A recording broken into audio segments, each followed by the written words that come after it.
갈리오가 아가야 총독되었을 때 유대인이 일제히 일어나 바울을 대적하여 법정으로 데리고 가서 말하되, 이 사람의 율법을 어기면서 하나님을 경외하라고 사람들을 권한다.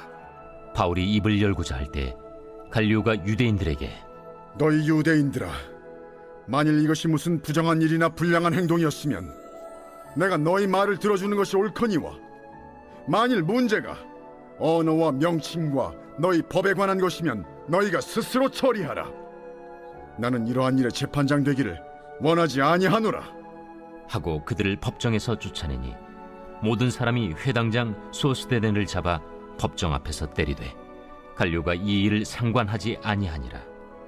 바울은 더 여러 날 머물다가 형제들과 작별하고 배 타고 수리아로 떠나갈새 브리스길라와 아굴라도 함께 하더라. 바울이 일찍이 서원이 있었으므로 겐그레아에서 머리를 깎았더라. 에베소에 와서 그들을 거기 머물게 하고 자기는 회당에 들어가서 유대인들과 변론하니 여러 사람이 더 오래 있기를 청하되 허락하지 아니하고 작별하여 이르되, 만일 하나님의 뜻이면 너희에게 돌아오리라. 하고 배를 타고 에베소를 떠나 가이사라에 상륙하여 올라가 교회의 안부를 물은 후에 안디옥으로 내려가서 얼마 있다가 떠나 갈라디아와 부르기아 땅을 차례로 다니며 모든 제자를 굳건하게 하니라. 안녕하십니까 근속가족 여러분. 오늘 본문은 바울이 유대인들의 고발로 법정에 서게 되는데, 총독 갈리오가 이것이 로마 법에 관한 것이 아니라 유대인들의 종교적인 문제임을 알고 판결 내는 것을 거부하고 돌려보냅니다. 이후 바울은 브리스길라와 아굴라와 함께 에베소를 방문하고 예루살렘에 올라가 교회의 안부를 묻고 안디옥으로 돌아갔다가 다시 3차 전도 여행을 떠난다는 내용입니다. 사도 바울은 에덴에서 고린도로 와서 복음을 전하고 많은 열매를 맺습니다. 18장 8절을 보면 회당장 그리스보라는 사람이 복음을 받아들이고 이 밖에 많은 고린도 사람들이 복음을 받아들였다고 나타납니다. 사도 바울이 이렇게 열매도 많이 맺지만 다른 도시에서처럼 복음으로 인해서 고발을 당하고 어려움도 겪게 됩니다. 분노한 유대인들이 바울을 고발하여 법정에 세우지만 총독 갈리오는 이 판결을 거부합니다. 그런데 특이한 점이 사도행전 18장 17절에 나타나는데요. 총독 갈리오가 판결을 거부함으로 인해서 사람들이 회당장 소스데네에게 분노를 나타내고 있습니다. 18장 17절에 소스데네를 때린다 라고 이렇게 나타나는데, 이 때린다의 헬라어 단어는 튜프토라는 단어인데요. 이 단어의 의미는 툭툭 친다, 때린다는 어떤 그 정도의 의미가 아니라 상대를 부상 입힐 목적으로 때린다는 의미입니다. 판결이 갈리오가 거부해서 분노가 생겼다면 그 분노를 총독 갈리오에게 풀 수 없다는 것은 이해가 됩니다.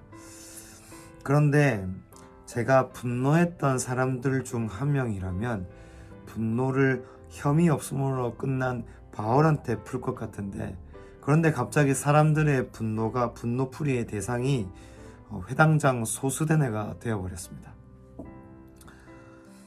고린도에 와서 바울이 회당장 그리스보를 전도하자 그리스보가 복음을 받아들이고 회당장의 직분을 포기했을 것입니다. 오늘 본문에서 나타나는 소스데네는 회당장이었던 그리스보를 이어받아 회당장이 되었던 것으로 추정합니다. 그럼 왜 소스데네를 때렸느냐? 그 이유에 대해서는 여러 가지 의견들이 있는데요. 첫 번째는 회당장 소스데네가 그리스도인이어서 사람들이 소스데네를 때렸다라는 어떤 그런 의견도 있고요. 두 번째는 소스데네를 때린 사람이 유대인이 아니라 로마 시민으로 죄 없는 로마 시민을 고발해서 어려움을 겪게 만들었다는 이유로 유대인 무리의 책임자인 소스데네를 때렸다라는 의견도 있습니다. 그리고 세 번째는 바울을 고발하는 것에 대한 책임을 진 회당장 소스데네가 무능함으로 인해서 판결이 거부가 되자 이에 분노한 유대인들이 소스데네를 때렸다는 의견도 있습니다. 각각의 그 경우 모두 가능성이 있습니다. 그런데 사도행전의 저자 누가는 각 도시에서 회심한 모든 사람에 대해서 기록하진 않지만 기록의 중요성이 있는 사람들에 대해서는 이름도 함께 남기는 것을 볼 수 있습니다. 누가가 고린도에서 회당장 그리스보가 복음을 받아들였다고 기록했다면 아마 회당장 소스데네에 대해서도 기록을 했을 것인데 없는 것으로 보아 소스데네는 그 당시 그리스도인이 아니었던 것 같습니다. 그리고 소스데네를 때린 사람들이 로마 시민이라는 것도 설득력이 조금 떨어지는데요. 그렇다면 회당장 소스데네는 당시 유대교를 따르는 사람이었지만 이 일 때문에 유대인들에게 핍박을 당했던 것으로 생각이 됩니다. 오늘 본문에서 바울은 고린도를 떠나 에베소와 이스라엘로 가서 안부를 전하고 안디옥에 이르며 2차 전도 여행을 마무리하고 곧이어 3차 전도 여행을 떠났는데요. 이에 대한 언급을 오늘 본문 마지막 절에 23절에 나타납니다. 23절 한번 읽어보겠습니다. 얼마 있다가 떠나 갈라디아와 부르기아 땅을 차례로 다니며 모든 제자를 굳건하게 하니라. 모든 제자들의 믿음을 굳건하게 하기 위해 3차 전도 여행이 시작되는데, 그런데 이 3차 전도 여행 중에 기록한 바울 서신서 중에 이 회당장이었던 소스데네가 언급이 됩니다. 한번 읽어보겠습니다. 고린도 전서 1장 1절입니다. 하나님의 뜻을 따라 그리스도 예수의 사도로 부르심을 받은 바울과 형제 소스데네는.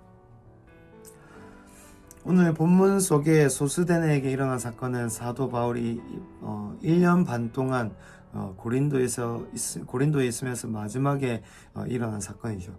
그렇다면 소스데네는 바울의 가르침이나 돌봄을 많이 받지 못했을 것인데, 바울이 3차 전도 여행이 시작되고 고린도에 첫 번째 편지를 보낸 이때에 사도 바울과 동력하는 관계가 되어버린 것입니다. 사도 바울이 편지를 보내며 인사할 때 함께 동력하는 사람들의 이름을 함께 올리는데 아무 이름이나 올리지 않습니다. 사역이나 관계에서 특별한 사람을 함께 기록하며 고린도 교회의 안부를 전하는데, 바울은 이때 소스데네를 소개하는 것이죠.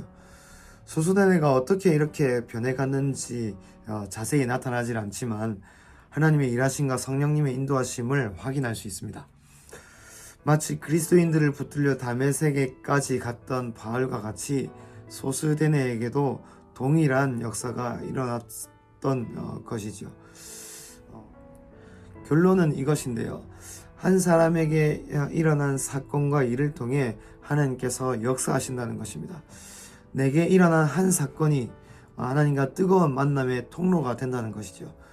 그 일을 통해서 하나님이 사람을 세우시고 교회를 세우신다는 것입니다. 바울과 같은 사람과 함께 동력하며 교회를 굳건하게 세우는 사람으로 변화시킨다는 것입니다. 이 시간 제가 축복하며 기도드리는 것은 오늘 우리에게 일어나는 일을 통해 그것이 좋은 일이든 그렇지 않든 상관없이 그 일과 사건을 통해 소스데네와 같이 하나님과 뜨거운 만남으로 이어지길 축복합니다. 그래서 바울과 소스데네와 같이 믿음을 굳건히 세우는 사람으로 일어서기를 축복하며, 이미 믿음을 세우는 일에 헌신하고 계신 목사님 사모님과 여러 셀 리더분들과 함께 동력하는 자리로 일어서시기를 축복합니다. 제가 함께 기도하겠습니다.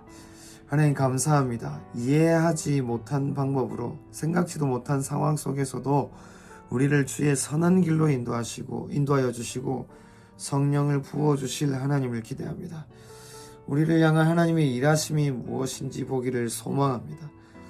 주님, 우리의 삶 가운데 찾아오셔서 주께 더 깊은 차원의 사랑과 만남 그리고 헌신의 자리로 나아가게 하여 주십시오. 오늘도 주님을 기다립니다. 감사합니다. 예수님의 이름으로 기도드립니다. 아멘.